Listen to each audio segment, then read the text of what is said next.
My name is Iras, and for 20 years, the rhythm of my life has been the breath of my queen.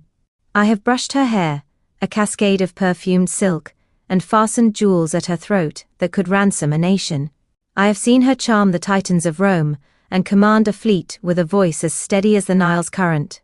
But today, the air in the mausoleum is thick enough to drink, heavy with the scent of lilies and the silence of defeat.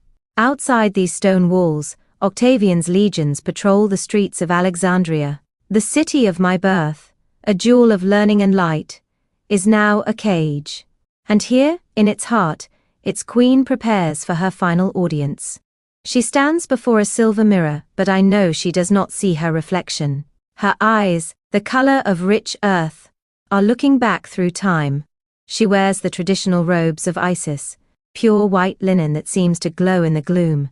No Macedonian diadem, no Roman finery. Today she is purely Egypt. They are safe, Iras? She asks, her voice a low murmur. She does not need to say who. Her children, her sun and her moon. Caesarion is on his way to Berenice, my queen. The others are secure, I lie. We both know it is a fragile hope, a prayer whispered into the wind. A fine tremor runs through her hand as she reaches for an emerald ring. I steady it for her, my fingers brushing against hers. Her skin is cool. For weeks she has eaten little, spoken less. The fire that once captivated Caesar and enthralled Antony has withdrawn. Deep inside, a coal banked against this final, bitter chill. He desires a trophy, not a queen, she says, her gaze finally meeting mine in the mirror. Octavian would parade me through Rome in chains. The daughter of the Ptolemies, a spectacle for his mob. Her lip curls with a flash of the old defiance. I will not be a link in his triumphal chain. I merely nod, my throat tight. Carmion, her other attendant, enters quietly, carrying a small basket. It has come from a loyal farmer. A gift of early figs. The Roman guards, foolish and complacent in their victory, had waved it through. Cleopatra turns from the mirror. There is no fear in her face, only a profound, weary resolution. She looks at me, then at Carmion, and in that shared glance is a lifetime of service, of loyalty that transcends life itself. We are the last remnants of her court, the final witnesses to the end of an age. She reaches into the basket, her fingers parting the green leaves. She does not flinch. She simply lifts the small wicker cage, its occupant stirring within. The asp, the divine instrument of Ra, a key to the afterlife. She was not the serpent of the Nile the Romans painted her to be. She was a scholar, a diplomat, a mother, and a queen who held a dying kingdom together with sheer force of will. She was Egypt, and as she brings the serpent to her breast, I know that with her last breath, she is not surrendering. She is escaping, taking our world with her, forever beyond Rome's grasp. The serpent's scales, cool and dry, rasped against her skin. A sound like sand shifting in a forgotten tomb. My mind, unmoored by grief, drifted back across the years, back to a sunnier, louder Alexandria. Back to a girl with the same rich earth eyes, but with a fire in them yet to be tested. I remember her then, not as a queen, but as a princess, a child lost in the labyrinthine halls of the palace. Her father, Ptolemy XII Auletes, was a weak man, a musician king derided as the flute player, more concerned with Roman patronage than with the soul of his kingdom. The court was a viper's nest of intrigue and decay, the air thick with the cloying sweetness of wine and conspiracy. While her siblings vied for favor and played games of power, Cleopatra played a longer game. I would find her not in the perfumed gardens, but in the great library. As quiet halls, her small fingers tracing hieroglyphs on ancient papyrus. I must know them, Iras, she had told me once, her voice a fierce whisper amidst the dusty scrolls. How can I rule a people whose words are a mystery to me, their gods, their history? My ancestors were fools to live in a Greek bubble, while Egypt itself crumbled beneath them.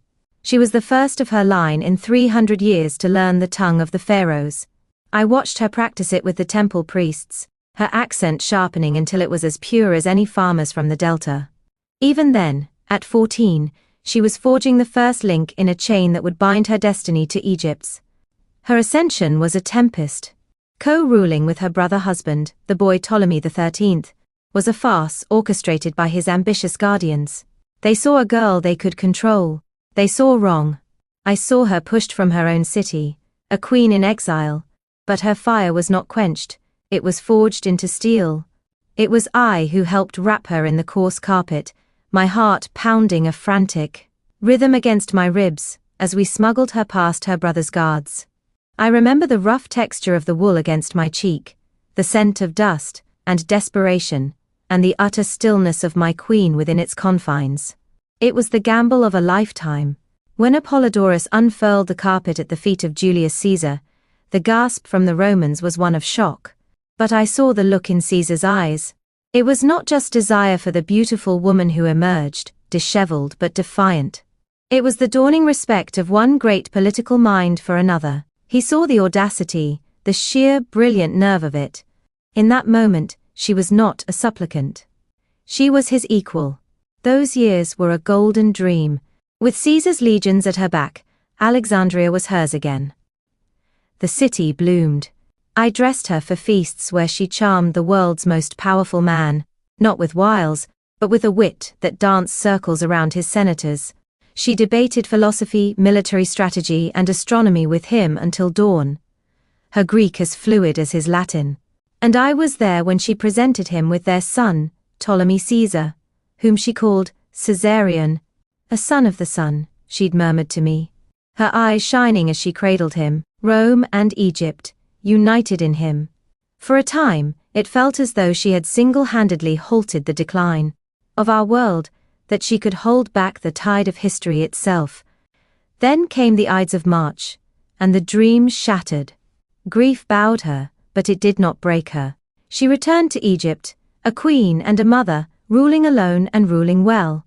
And then, he came. Mark Antony. If Caesar was her mind's equal, Antony was the counterpart to her soul. He was not a cold calculator like Caesar, but a man of vast appetites and epic passions. I will never forget her arrival at Tarsus. We worked for days, transforming a simple river barge into a vision from myth. I draped her in the shimmering robes of Aphrodite, while Carmion arranged pearls in her hair. Purple sails, oars of silver moving to the music of flutes, and the scent of burnt incense drifting across the water to the spellbound Roman general. He came to summon a client queen. He found a goddess and never truly left her side. Their love was a wildfire that lit up the Eastern world. I saw them not as the debauched figures Roman propaganda painted, but as partners. I saw them laughing like children during the festivals, poring over maps of a new empire with Alexandria as its heart, and I saw them tenderly tending to their own children, Alexander Helios and Cleopatra Selene. For a decade, they built a new reality, a world where Egypt stood as an equal to Rome. A world that Octavian, cold and grey as a winter sky, could never allow to exist. A soft hiss from the basket pulled me from the river of memory back into the suffocating quiet of the tomb. The asp, a sliver of darkness, was coiling around her arm. Her eyes were closed, her face serene, as if listening to a lover's whisper. She opened them one last time and looked at me. The rich earth of her gaze held no fear, only an endless depth of love and farewell. "Do not mourn, Iras," she whispered, her voice already distant, a fading echo. "A queen should not be pitied. My life was a torrent. It is fitting it does not end in a stagnant pool." She gestured weakly towards another small cage, previously hidden beneath a linen cloth. My heart understood, before my mind could form the thought. Carmion, tears streaming silently down her face, nodded. Our pact, made years ago in a sunlit room filled with laughter, was now due. As the life fled my queen, her head lolling back with a final gentle sigh, Carmion and I worked with the grim efficiency of long practice. We straightened the white robes of Isis. We adjusted the royal diadem on her cooling brow. She would not be found slumped and defeated. She would be found as she lived, an icon, a goddess, a queen enthroned even in death. "Is this well done?" Carmion murmured, her voice trembling as she made a final adjustment to a fold in the linen. My own vision was blurring. I reached for the second asp, my hand as steady as my queen's had been. "It is well done," I answered, my voice clear and strong. "And, fitting for a descendant of so many kings, we would not be trophies either. We would not be paraded or questioned. We were the last of her court, and we would follow her into the West, as we had followed her through all the glories of her life." My last thought was not of the sharp stinging pain in my arm, but of her. She had not been conquered. Octavian would find an empty victory, a cold statue in a silent tomb. The soul of Egypt, the brilliant, defiant flame that was Cleopatra, had slipped through his fingers, forever beyond his grasp. She had won. The cold crept up my arm not like a serpent's venom, but like the slow, inevitable flooding of the Nile's dark waters. The world, which had been a tapestry of gold and lapis lazuli, dissolved into a shimmering haze. I felt my knees buckle, my body a weight I could no longer command.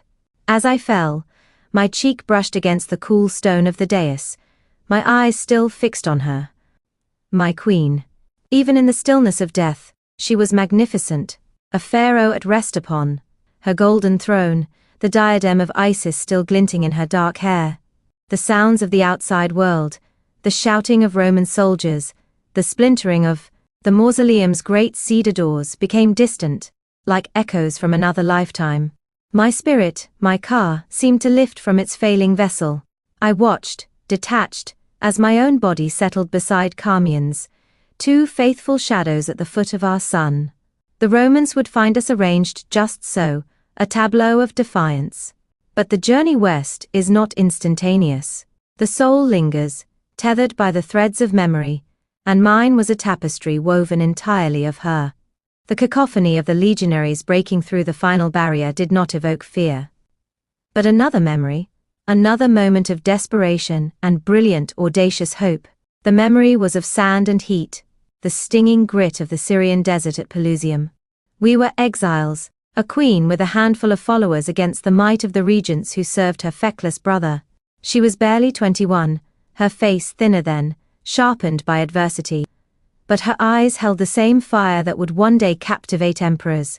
I remember wrapping a coarse wool cloak around her, against the chill desert night, as she stared east, toward the home that had cast her out.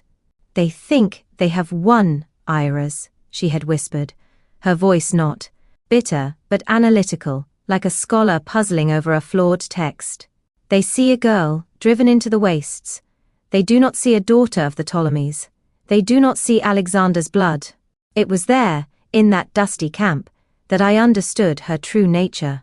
She was not merely royal, she was a force. While others despaired, she studied maps drawn in the sand. She learned the dialects of the nomadic tribes who offered us shelter, and she plotted. The plan to return to Alexandria was hers alone, a scheme so mad it could only be genius. To be smuggled past her brother's blockade, rolled into a common carpet. I had protested, my heart seizing with terror. "It is beneath you, my queen, a trickster's gambit." She had laughed, a sound that was rare and precious in those lean days. "It is the only way a queen can walk unseen through her own city. It is not the vessel that matters, Iras, but the treasure it carries." I was the one who helped Apollodorus the Sicilian hoist the rolled-up treasure onto his shoulder. I was the one who watched him stride past the sentries. My faith was a fragile, trembling thing then. But when I saw her next, she was unrolling at the feet of Julius Caesar, a goddess emerging from a chrysalis of woven wool, her eyes locking with his, an empire hanging in the balance of that gaze. She had not simply returned to her palace, she had brought Rome to her feet with a single audacious act. The memory of the desert heat faded, replaced by the cool, scented air of the great library. The years with Caesar were a golden age within a golden age. I would watch them for hours, not as lovers, but as two supreme intellects who had found their only equal. They would sit among the scrolls, debating Greek philosophy, military strategy, the very nature of governance. He saw in her not a barbarian queen, a plaything for a Roman general, but the heir to a civilization that was ancient when Rome was still a muddy village. He saw her mind, and in her, he saw a future made flesh in their son Caesarion. I remember the day he was born, the cries of the infant echoing in the sun-drenched halls. Cleopatra held him up, not to me or the other attendants, but to the painted image of Isis on the wall. "Ptolemy Caesar," she declared, her voice ringing with a power that transcended mortal rule, "son of the sun, and son of the eagle. In him, the Nile and the Tiber will meet." Caesar adored the boy. He would let him pull at his laurel wreath, his laughter booming through the palace. In those moments, I saw the impossible dream take shape, a world ruled from Alexandria. And Rome, a dynasty of philosopher kings, an empire of civilization, not just conquest. We believed it was the dawn. How could we have known it was the brilliant, blinding light of a setting sun? The news of Caesar's murder arrived on a blighted wind. It shattered the golden dream. Muted grief hung over the palace like a shroud, but not for my queen. Her sorrow was a sharp, cold diamond, hidden deep within. She did not weep, she planned. She secured Alexandria. She presented Caesarion to the people as their sole and rightful pharaoh, the living legacy of the deified Julius.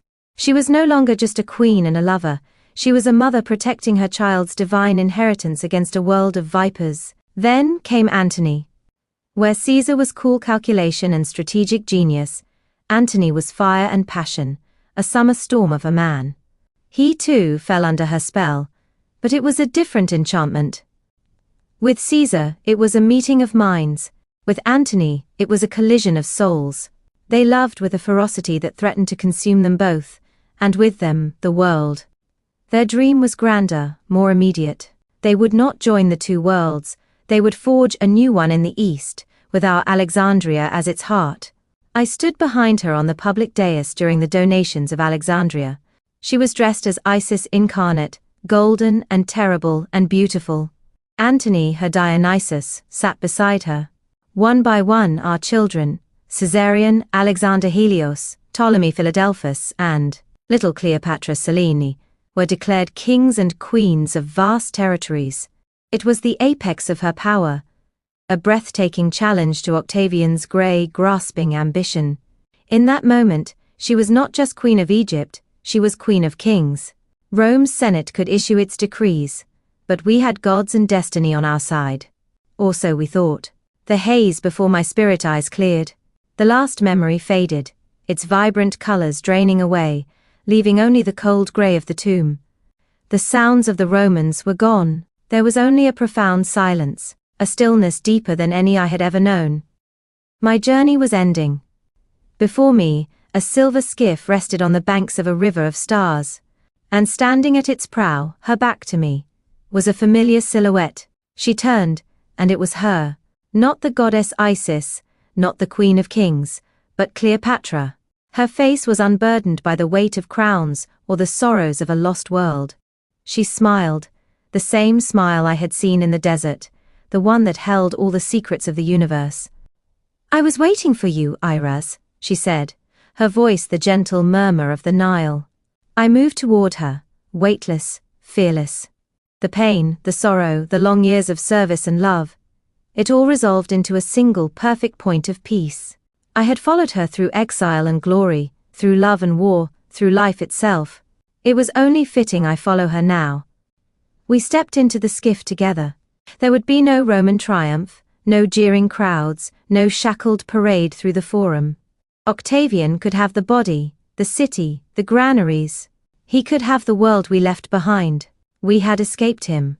We had taken the one thing he could never conquer, our ending. As the skiff pushed off into the celestial river, I looked at my queen, my friend, her face luminous in the eternal twilight. She had won. And we, her loyal court, had won with her. We were sailing into the west. We were going home. The water beneath us was not water at all, but a liquid tapestry of crushed night and captured stars. It did not splash, it chimed, a low, resonant hum that vibrated through the hull of the skiff and into the very marrow of my being. Beside me, Carmion, my sister in service, dipped her hand into the celestial flow, her fingers trailing stardust. We had been silent for a long while, watching the mortal world recede into a pinprick of hurried, angry light. "He will write the histories now," Carmion said, her voice soft but laced with the old bitterness. Octavian. He will paint her a sorceress, a foreign seductress who bewitched Rome's finest. My queen Cleopatra did not turn. Her gaze was fixed forward, toward the shimmering horizon where the river widened into an endless sea of twilight. A faint smile touched her lips. Let him write what he must. Words are the weapons of men who cannot win with swords alone. His story will be carved in cold marble. Ours is written in the blood of gods and the memory of the stars. Which do you think will last longer? Her peace was infectious. The anxieties that had clung to me like grave wrappings even in my final moments began to unravel. She was right. What was Octavian's forum compared to this? What was his fabricated history next to the truths we had lived? As if summoned by her words, the river's surface began to glow, the starlight coalescing into images. It was a mirror not of what was, but of what had been. I saw a girl, barely a woman, wrapped in a carpet, and smuggled into the palace to stand before the great Julius Caesar. I remembered the gasp in the room, not just at her audacity, but at the sheer force of her presence. He had expected a pliable Ptolemaic puppet. He found a pharaoh. I watched their debates, not as a servant hovering in the shadows, but as if I were privy to the very spark that passed between their minds. He was captivated by her intellect, her fluency in half a dozen languages, her grasp of statecraft that rivaled his own. And she saw in him a mind as sharp as her own, a conduit to a power that could secure her throne and the future of Egypt. Their affection was real, I knew it was. I saw it in the way he would listen, truly listen, as she spoke of the ancient histories of her land, and in the way her eyes would soften when she looked at their son, Caesarion, the living bridge between Rome and Alexandria. We lived in his villa in Rome, a golden cage of astonishing luxury, and I saw her chafe against the city's rigid patriarchy. She was a queen accustomed to ruling, not a mistress to be paraded. His death was a cataclysm, a betrayal that sent us fleeing back to the safety of the Nile's embrace. The shimmering vision dissolved, the starlight swirling before reforming. Now, the air grew warmer, thick with the scent of spiced wine and jasmine. I saw the docks at Tarsus, the magnificent barge with its silver oars and purple sails, my queen dressed as Venus herself. And there, waiting, was Mark Antony. Caesar was a meeting of minds, Cleopatra murmured, her voice a soft counterpoint to the memory playing out on the water. Antony was a collision of souls. Unlike the calculated alliance with Caesar, her bond with Antony was a force of nature. He was not a politician who wore a general's cloak, he was a warrior, with a poet's heart, a man of immense appetites and boundless passion. He loved Egypt, not as a conquest, but as an extension of the woman he adored. He loved its festivals, its chaos, its ancient unyielding spirit. He loved her. He saw her not as a foreign queen to be managed, but as his equal, his partner in forging a new world. The river showed us the donations of Alexandria. I saw us standing on the dais, the roar of the crowd a physical force. I saw Antony, in the guise of Dionysus, proclaim her Queen of Kings, and Caesarion the King of Kings. I saw him give away vast swathes of the East to their children, to little Alexander Helios, Cleopatra Selene, and young Ptolemy Philadelphus. To Octavian, and his thin-lipped Senate, it was treason.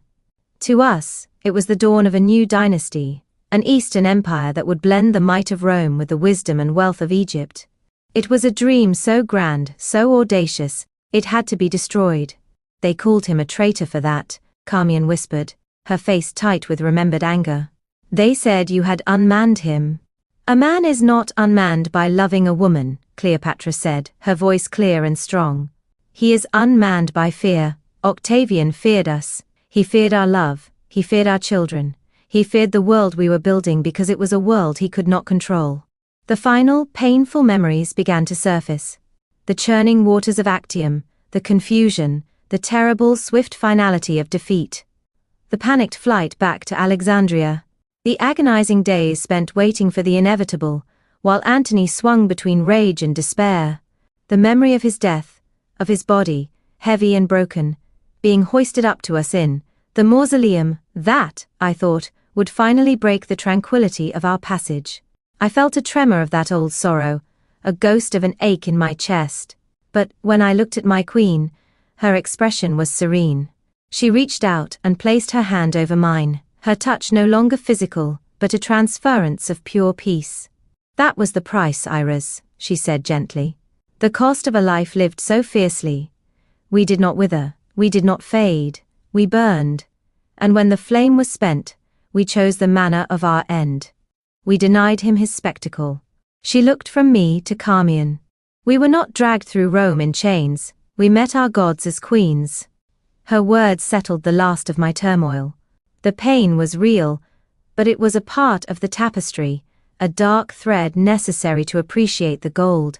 The sacrifice of her children was the deepest cut, a wound that even this celestial peace could not entirely heal, but it had been a sacrifice to save them from a fate she deemed worse, humiliation and life as Octavian's puppets.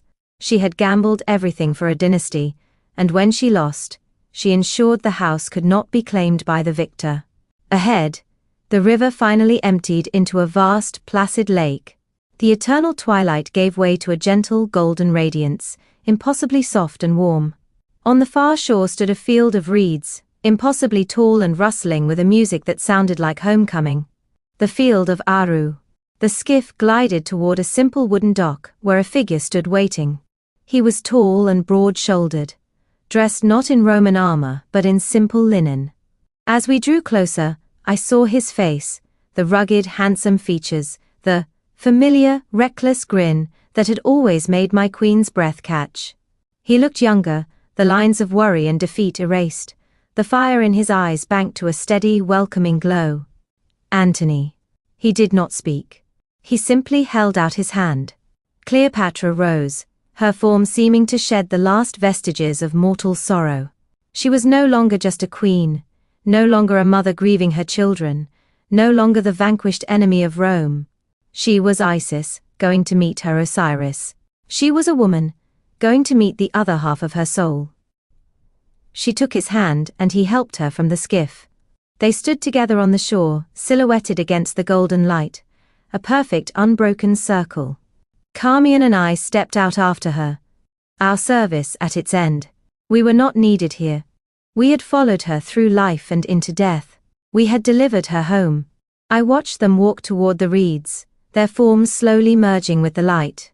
My queen turned back one last time and gave us a smile of gratitude, of love, of final unassailable victory. We had followed her. And she had led us to eternity. The light did not vanish. It receded, not like a setting sun but like a tide of gold pulling back from the shore of the world, leaving us in the muted grey of twilight. The skiff, guided by an unseen hand, turned silently in the still water. The reeds on that distant shore, where she and Antony had gone, did not rustle. They were a perfect, painted image of peace, a promise fulfilled. Behind us, the world we had just left, the world of stone and sorrow, began to reassert itself. The air grew heavy again, thick with the scent of myrrh and the faint metallic tang of spilled blood. The gentle lapping of the water against the hull was no longer a sacred rhythm, but a mournful, hollow sound. Carmion stood beside me, her hand gripping my arm. Her fingers were cold, but her grip was like iron, a small shared anchor in the vast emptying sea of our purpose. We had dressed a goddess for her final journey. Now we were merely two women in a boat, returning to our own graves. As the wooden dock of the mausoleum came back into view, it was no longer simple or serene. It was crawling with shadows, harsh points of light glinting off bronze and steel. Roman soldiers. Their voices were guttural, foreign sounds that grated against the sacred silence of the tomb. They had found us. Or rather, they had found what we had left behind. The skiff nudged the pylons with a dull thud, the sound of finality. Two legionaries, their faces grim and impassive beneath their plumed helmets, reached down, not with the gentle reverence of Antony, but with rough, impatient hands, and hauled us onto the dock.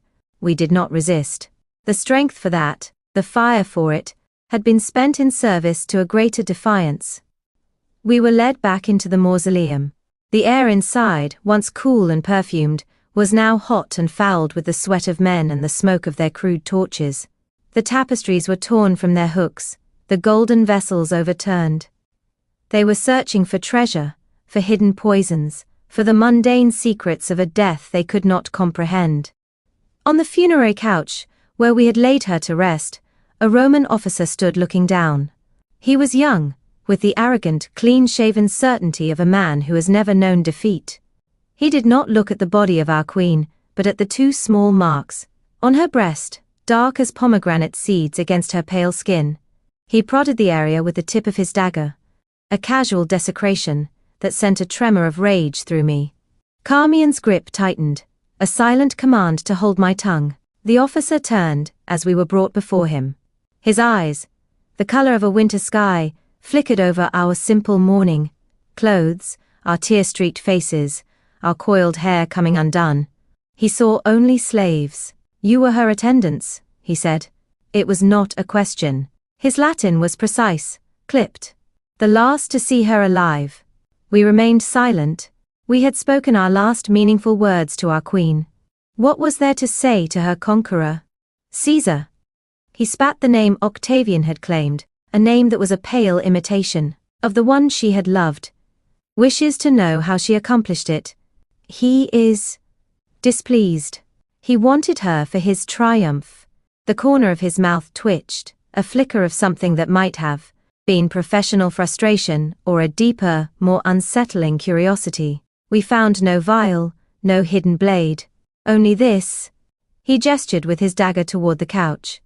A basket of figs. Was it an asp? My mind flew back to the old farmer who had brought the basket, his face weathered and anonymous, his eyes holding a universe of loyalty. He had done his part, and vanished. Like us, he was a loose thread in the great tapestry. Carmian spoke, her voice low and steady, though I could feel the trembling in her bones. She was the queen of Egypt, a daughter of Isis. The gods provide for their own. The Romans scoffed, a short, sharp bark of a laugh. The gods of Egypt are dead. The god of Rome has taken this land. Now, tell me the truth, or you will wish for a serpent's kiss yourselves. I looked past him, at the still form on the couch. They saw a corpse, a defeated enemy, an object for a parade that had been denied them. They did not see the truth. They could not. I had seen her walk into the golden light, her hand in his. I had seen her final, victorious smile. This hushed, violated room was not the end of her story. It was merely the shell she had discarded. A strange calm settled over me. What could they do to us? Our lives had ended when hers did. This was merely an epilogue. "There is no truth you would understand," I said, my voice clearer than I expected. She died as she lived, on her own terms, a queen to the last breath. The officer's eyes narrowed. He took a step closer, his shadow falling over us. Brave words for a slave. He looked from my face to Carmian's, searching for a crack, a glimmer of fear he could exploit. He found none. We were empty vessels now, our purpose fulfilled. There was nothing left for him to take. He was silent for a long moment, the sounds of his soldiers plundering the antechamber filling the space between us. He was a man of action, of swords and strategy. This quiet feminine mystery, this loyalty that transcended death, was a language he did not speak. Perhaps, in some small way, it unnerved him. Finally he turned away in disgust. "Take them out. Let them go." A centurion grunted in surprise. "Sir?" Caesar's orders were to secure the queen. "The queen is secure," he snapped, gesturing at the body. "These two are nothing. Ghosts. Their world is gone. Let them wander in the ruins. It is a more fitting punishment than a quick death." We were shoved out of the mausoleum, back into the blistering afternoon sun. The Alexandria we stepped into was not the city we had left. Roman standards, the eagle of the 12th Legion, flew from the palace towers. Shouts in Latin echoed through the colonnades where Greek philosophers once debated. Our city, the pearl of the world, had become a provincial outpost. A spoil of war. Carmian and I walked, our arms linked, through the changed streets. People stared at us, the former queen's handmaidens, relics of a fallen dynasty. Some looked with pity, others with fear, averting their eyes lest they be associated with our failure. They saw failure. They saw defeat. But they did not see what we had seen. We found a small, quiet temple to Isis, one the Romans had not yet bothered to profane. We lit the last of our oil in a lamp before her statue, and knelt on the cool stone floor. We did not pray for our own souls, or for mercy, or for a swift end. We gave thanks.